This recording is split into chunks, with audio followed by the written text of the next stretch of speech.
लेकिन धन को दान करो तो दान करना ऐसे है जैसे गेहूं को खेत में बो देना, और 1 कुंटल बोओगे तो 100 कुंटल वापस आएगा, और 1 रुपया दान दोगे तो 10 गुना वापस लौट कर आएगा। अगर ऐसा न होता तो सभी दानी आज तक कंगाल हो गए होते, कंगाल हो गए होते। ये फार्मूला बिल्कुल सत्य फार्मूला है।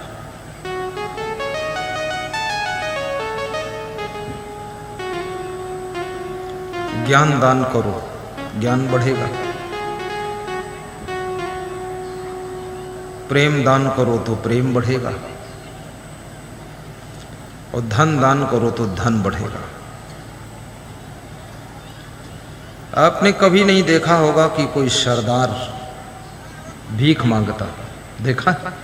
हमने नहीं देखा, लेकिन हिंदुओं को भीख मांगते हमने देखा, और मुसलमानों को भीख मांगते देखा। ये 2 कौम भिखारी है, हिंदू और मुसलमान।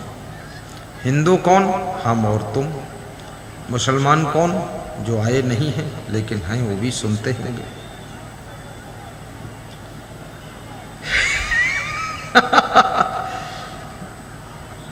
हिंदुओं में दान की भावना कम है, कम है लेकिन कम है। 1% हिंदू दानी है। 100 हिंदू आएगा, 1 दान करेगा, 99 खीसे काट के निकल जाएगा।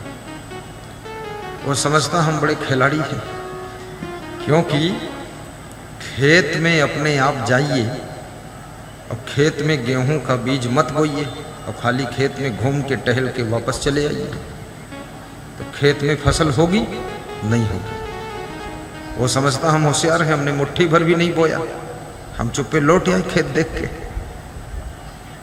उसको मिलने वाला कुछ नहीं। जो खेत में जाकर कुंटलों बीज बो देता है, उसके घर में सैकड़ों कुंटल वापस आता है। पंजाबियों के गुरुद्वारों में भी मैंने सत्संग किया है।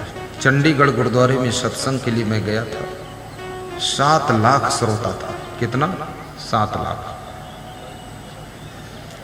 हर आधा घंटे में करीब 10 फुट लंबा और 2 फुट चौड़ा, 2.5 फुट ऊंचा डब्बा दान का हर 10-15 मिनट में भर जाता था। वहां डब्बा रखते थे। 7 लाख आदमी, ऐसे कई डब्बे रखे थे। एक आदमी डब्बा ढो ढो कर ले जाता था। बस जो आता था पहले प्रणाम करना, मत्था टेकना, डब्बा को मत्था टेकते थे। वहीं पर गुरु ग्रंथ साहब का फोटो, किताब रखा, और डब्बा में दान पात्र में दान डाल देते थे। आज पंजाबी सबसे अधिक धनवान है। पंजाबी सर्विस बहुत कम करता है, सर्विस की मांग करता ही नहीं। या तो बिजनेस करता है तो ये खेती करता है। हमारे आश्रम के चारों तरफ पंजाबी है, बहुत धनवान पंजाबी है, और सभी के गुरुद्वारे टाप के हैं। और आपके देवपुरा कबिलासी में आश्रम देख लो, कोई अगर आश्रम होगा भी तो भी दयनीय दशा में होगा, बड़ी दुर्दशा। और आश्रम में जो रहता है साधु, उसकी भी दुर्दशा, क्योंकि उसको खाने को सब्जी कोई नहीं देता है। वो साधु भी भागने का प्रोग्राम बना रहा कि हम कहाँ भाग कर जाएं। बहुत मुश्किल का काम है। इसलिए हिंदू और मुस्लिम दान कम करते हैं, ये भीख मांगते हैं। दान का अर्थ होता है, आप इसका अर्थ ये भी मत लेना गुरुजी हमको पढ़ा पढ़ू के दान लेना चाहते हैं। अरे मैं लेना नहीं चाहता हूं, तुम दो ना दो उसकी लफड़े बात नहीं है, बात उचित बता। 10वां अंश दान करना चाहिए। 10वां अंश कहां दान करना चाहिए? जहां समाज सेवा हो रही हो, जहां परोपकार हो रहा हो, जहां लोगों का कल्याण हो रहा हो, जहां लोगों को शांति मिल रही हो, वहां दान करना चाहिए। यहाँ पर इतना बड़ा भंडारा है, इतना बड़ा भंडारा है। ये भंडारा बंद कर दिया जाए प्रवचन के समय तो अच्छा है। कोई दान कर रहा हो तो उसको प्रोत्साहित करो, उसका सम्मान करो, आदर करो। जैसे अभी तोनहा के भक्त आए, ये जयप्रकाश मेहता चेयरमैन खड़े होइए आप, उधर दर्शन दो, मुंह घुमाओ। ओम प्रकाश मेहता, इनके भाई संजय मेहता खड़े हो, सब खड़े हो जाओ। ये सब तोनहा वाले 45 दिन इन्होंने हमारी सेवा किया। उसमें पैसे खर्च हुए कि नहीं हुए? अन्न भी खर्च हुआ, दूध खर्च हुआ, गैस सिलेंडर। ताली बजाओ इनकी। हंसते हंसते सेवा किया। मेरे को संकोच लग रहा था कि 45 दिन। मैंने इनसे कहा भी कि अब हम अपनी तरफ से राशन वासन मंगाते हैं, तुम रहने दो। बोले यहाँ तो आप अपनी तरफ से नहीं मंगा सकते, ये तोनहा है। हम गुरुदेव आपकी सेवा के लिए पूरे गांव के साथ खड़े हैं और आप जिंदगी भर रहो तो भी हम सेवा करने को तैयार हैं। इसी का नाम भक्ति है। एक दिन गुरुदेव की सेवा करने का अवसर मिले तो भी खुशी से करना चाहिए, और जिंदगी भर अवसर मिल जाए तो भी दिल खोल कर करना चाहिए। गुरु की सेवा करने से बहुत पुण्य मिलता है।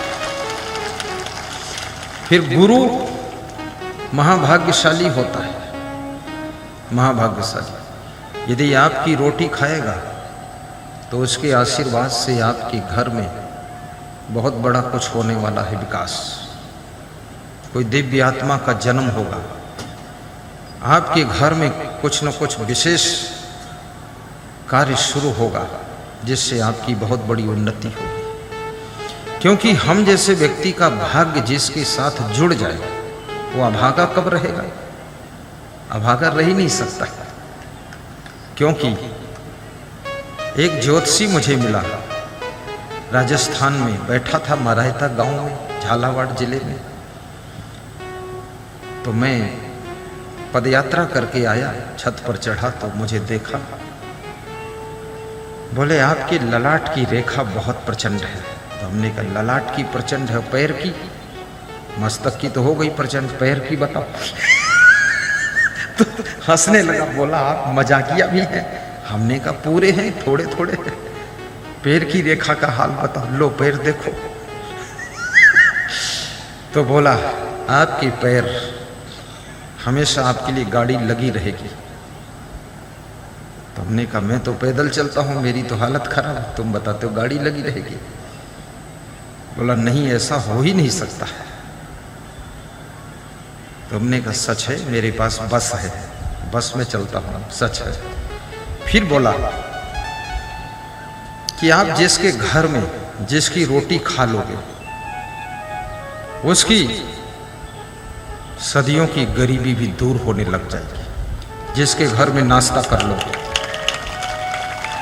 तो हमने कहा तो अब हाथ की रेखा देखो। तो हाथ की देखा तो बोला कि 8 भाग्य रेखाएं हैं आपकी, 8 भाग्य रेखा, 5 बुद्धि रेखा है, 4 प्रवक्ता की रेखा है।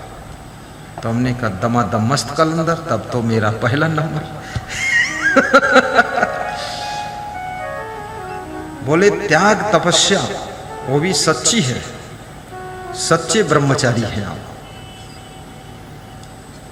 जिसके घर में चरण पड़ेंगे आपके, उसके घर का दरिद्र दूर होगा, और आपका सत्संग जो सुनेगा उसके घर में खुशी आएगी। बहुत कुछ बताया उस ज्योतिषी ने। उसके बाद 20 साल हो गए, तब से मिला ही नहीं। पता नहीं मर गया होगा, मैं भी ढूंढा नहीं, क्योंकि मैं स्वयं ज्योतिष का ज्ञान रखता हूँ, तो हमें जरूरत भी नहीं ज्योतिषी की। हस्तरेखा, हम स्वयं उसके बहुत बड़े डॉक्टर हैं हस्तरेखा के।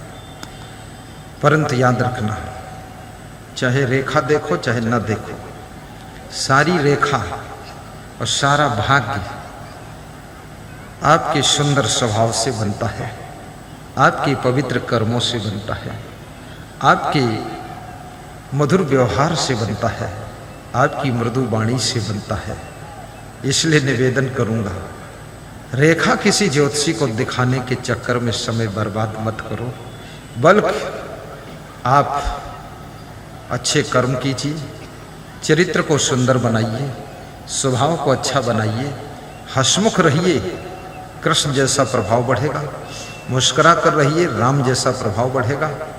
और ठहाका मार कर रहो तो फिर तुम्हारे जैसा दुनिया में तुम ही रहोगे, दूसरा कोई जोड़ा नहीं रहेगा। जिंदगी में फालतू टेंशन मत करो, हर समय कराहते रहना, रोते रहना, चिल्लाते रहना, हाय हाय करते रहना, ये भी एक बहुत दुख की बात है। ऐसा नहीं करना चाहिए।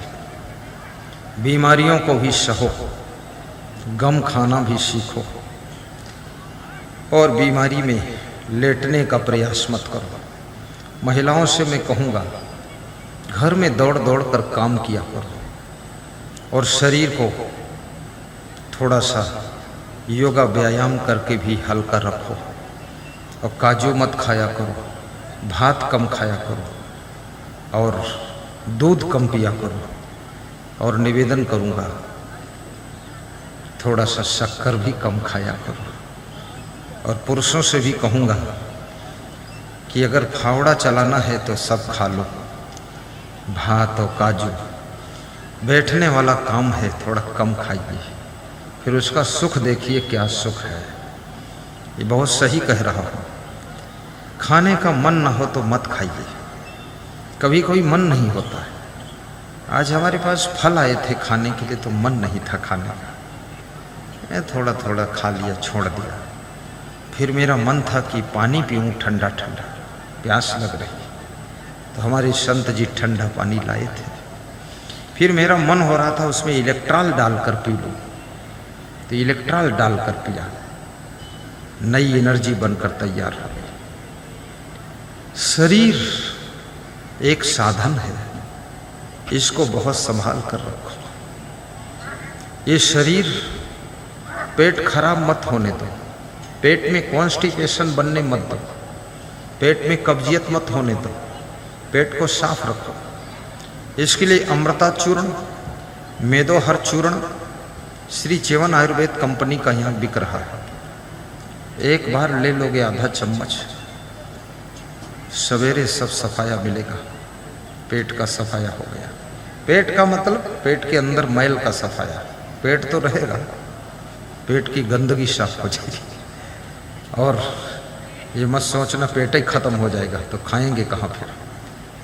और पैदल चलिए, पैदल चलने से 43 रोग शरीर में नहीं आते। तेज चाल में चलिए, डेली चलिए, ये दुनिया के झमेले हरगिज कम न होंगे। अफसोस बस यही है एक रोज हम न होंगे। ये तो व्यस्तता लगी रहेगी, घर का काम, परिवार का काम, स्कूल का काम, बिजनेस का काम, दुनिया भर का काम, मिलने वाले मेहमान सब चलता। मुझे तो कोई मिलने आता उसको भी साथ में ही ले जाता हूँ मैं पैदल, वो भी रगड़ जाता है। दूसरे दिन उस टाइम आता ही नहीं मिलने, वो समझता है खाम खां रगड़ जाओगे। 5 किलोमीटर रगड़ता है बात। वो सोच लेता है कि इस टाइम नहीं जाना, नहीं तो साथ में ले जाएंगे। सभी संत हमारे जाते हैं, खूब भूख लग जाती है, खूब नींद आती है। एक बुजुर्ग साधक हमारे साथ है, रामचरण दास, वो कह रहा था पता नहीं क्या गुरु जी के साथ में भूख भी बहुत लगती है और नींद भी बहुत आती है। और ये जितने संत हैं इनको भूख और नींद दो ही है, तीसरा कुछ नहीं। ये खूब भूखे हो जाते हैं, खूब नींद आती है। और इनको सुला भी देता हूँ, खिला भी देता हूँ, क्योंकि मेरे सहारे आए भी हैं, मेरे प्रेम में आए। देखिए, संत बनना छोटी बात नहीं है, बहुत बड़ी बात है। पहली बात, माँ बाप का मोह छोड़ना कठिन है, भाई बहन का मोह छोड़ना कठिन है, घर परिवार जिला छोड़ना कठिन है, फिर गुरु में प्रेम करना कठिन है, फिर इतना गुरु के ऊपर विश्वास करना कठिन है। फिर ये तो हो गया, अब संसार के भोगों को छोड़ना कठिन है, इस दुनिया के आकर्षण को त्याग करना कठिन है। इस संसार में आकर्षण भी तो है ना, बहुत तरह का आकर्षण है, और उस आकर्षण से पार होना वो भी कठिन है। फिर फिल्मी गीतों से बचना वो भी कठिन है। सारी दुनिया का खेल, व्यभिचार के आकर्षण से बचना वो भी कठिन है। फैशन के आकर्षण से बचना कठिन है, उसको भी पार करते हैं, क्योंकि साधु बन गए, अब रोज इसी तरह कपड़ा पहनना, अब यही सफेद ही पहनना है, इस पर कोई रंग नहीं आ सकता, बस यही रहेगा व्हाइट। और ये कपड़ा मुर्दा पहनता है, और मुर्दा का कपड़ा जिंदम पहने। अब इनको जब मरेंगे तो बदलने की जरूरत ही नहीं है, डायरेक्ट चले जाइए समाधि में